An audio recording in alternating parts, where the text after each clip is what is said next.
Hi book lovers, welcome back to my channel. So one of my reading goals for 2019 was to read more debut authors and new to me authors. And I've actually read quite a few this year, which I'm really proud of myself for. So I wanted to share some of them with you all, starting with the book that I'm actually currently reading. It's a historical romance. She's not a debut author, but she is a new to me author. And she has a book releasing next week, I believe, July 23rd. And that is One Fine Duke by Lenora Bell. So this is actually part of a series I honestly didn't even realize until I had to look it up on Goodreads. This is book 3 in the School for Dukes series, and of course every hero is a duke. I've been wanting to read some of Lenora Bell's books. I have a couple of her other historical romances, but I never really got to them. So when I had the chance to read this one, I took it.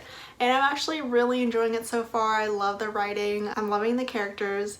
The Duke is the Duke of Thornton, whose name is Drew, and then the heroine is Mina Penny. Mina has been raised in the countryside and all she wants is freedom. She wants to follow in her uncle's footsteps, who is a spy for the crown, and in order to win that freedom she has to marry someone who doesn't really care about her. And so she finds Lord Raffi, I never know how to pronounce the name, Raffi Bentley. Unfortunately, Mina falls for his brother, the Duke, instead. She doesn't really want to because she doesn't want to be a duchess, but their first meeting is kind of hilarious. They don't really want to like each other but can't help it. They have some great banter together. She tries so hard to make Drew hate her, or at least not like her or see her as a viable wife. So she's like throwing all these unladylike qualities at him, and he can't help but be intrigued by them. Drew, our Duke hero, he was kidnapped as a child and held for ransom. He actually had to escape himself because his family and his father wouldn't help him, and he still suffers PTSD from that. He lives a secluded life in his country house, and meeting Mina is kind of opening him up again to life and to love. So I'm halfway done with it. I've been really enjoying it. I'm definitely going to be reading more of this author's other books now. So this next book is a debut author.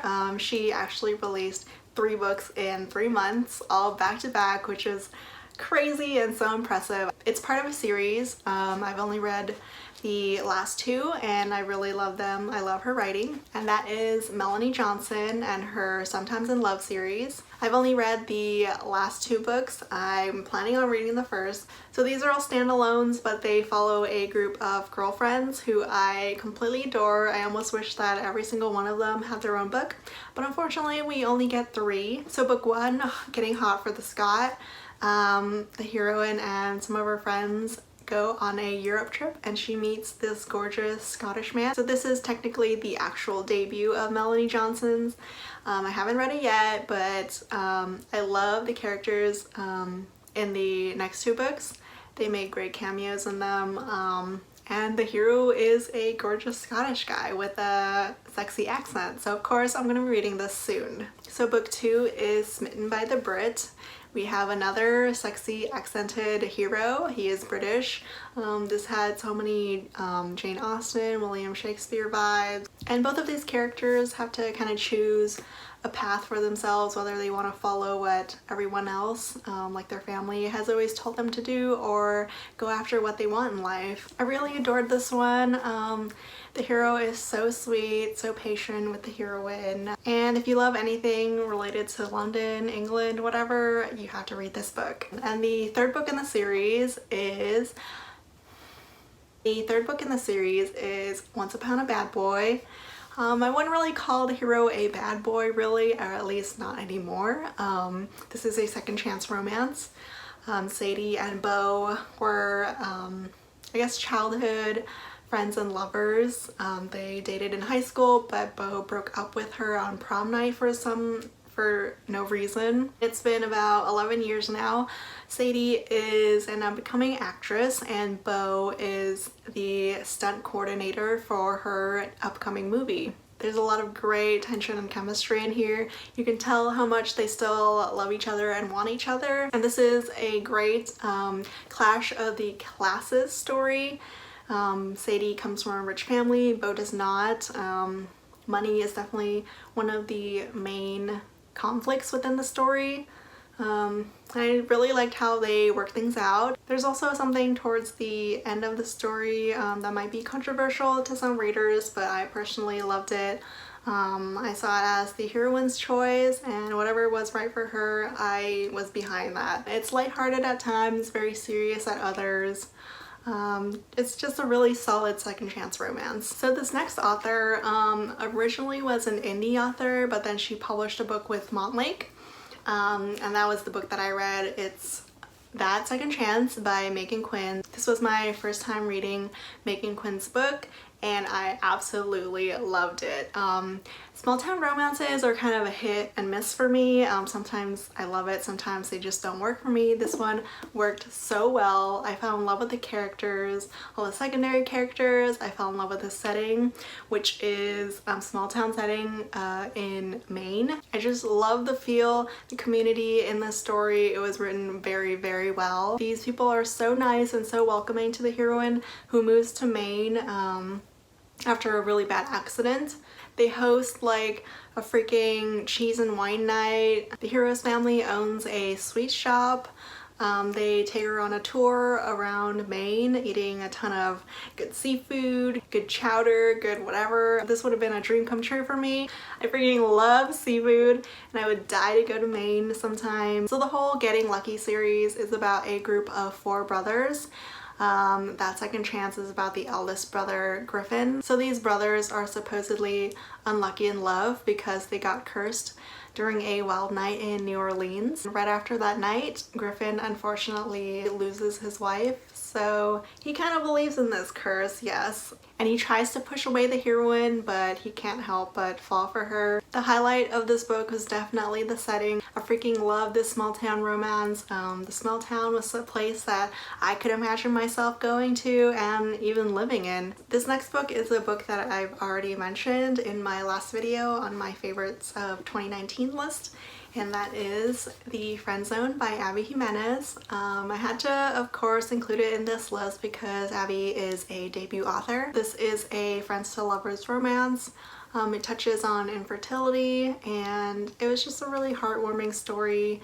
Some things were iffy towards the end. Otherwise, this was a solid debut. The writing was incredible, and I can't wait to read her next book. So this next book is a indie historical romance called A Wicked Kind of Husband by Vincy. I don't typically read a lot of indie historical romances, but I came across this on Twitter and it sounded amazing, so I had to read it, and I absolutely adored it. It's kind of a enemies to lovers slash marriage of convenience. The hero and heroine met 2 years ago when they got married, and they've actually never laid eyes on each other again since for the whole 2 years. I was super curious about how this concept would play out, and it's actually hilarious. I genuinely laughed out loud during some parts of this book. Their first meeting within the book is them reuniting in London, except that they don't even recognize each other, but their friends do, and they're like, what's wrong with you? How do you not recognize your husband or your wife?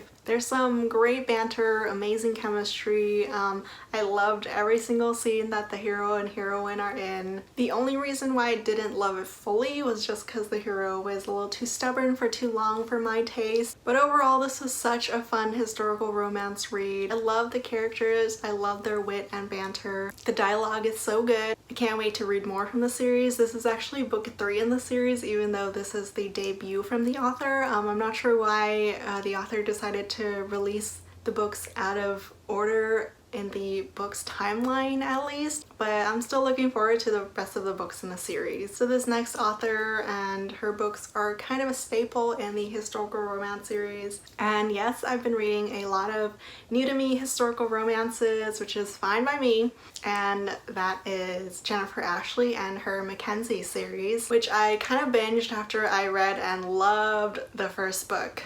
So the first book is called The Madness of Lord Ian Mackenzie, and Ian, I believe, is the youngest of the Mackenzie men. He is labeled peculiar by society. He was sent to the asylum as a young boy. And as a reader, we know, though it's never really said, that he is probably on the autism spectrum. He doesn't really mesh well with society and social cues.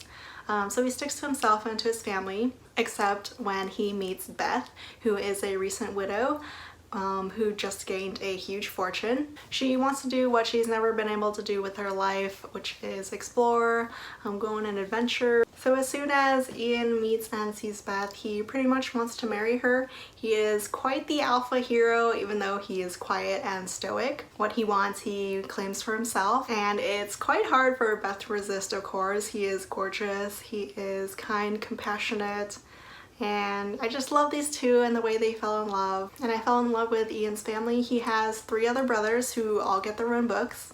The second book is a second chance romance between Mac and his separated wife. I freaking loved the second chance romances. It's definitely one of my new favorites. It is full of angst, full of grovel. The hero is of course another alpha hero. And the third book is about the single father of the brothers. And the last one is the eldest and about the Duke. He also gets a second chance romance with the fiance who left him. There are more books in this series, but I've only read the first 4 with the first brothers. My favorite was probably Ian's book. I binged the series within a few days. I just love this group of brothers and the strong, independent women that they fall in love with.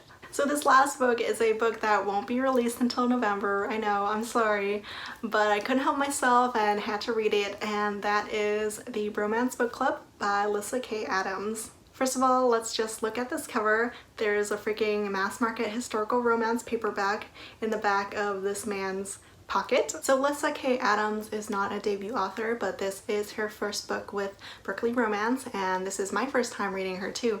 So she goes on the list, and this book is literally about a book club made up of a group of teammates, baseball teammates, who had trouble with their relationships and decided to join up and read romance books to learn how to fix those relationships. So our first couple is about Gavin and Thea. These two are married with 2 twin girls, and they're on the brink of divorce. Gavin has just found out that Thea has been lying and faking her orgasms for the 3 years that they've been married. He gets mad at her and storms out, but then realizes that he doesn't actually want to leave her. But this time Thea realizes that she's never actually been appreciated or seen in this marriage, so she does want a divorce. Gavin's baseball teammates force him into their romance book club and makes him read a book called Courting the Countess to learn and reflect on the ways that he failed his marriage and how he can win back the love of his life. This book is actually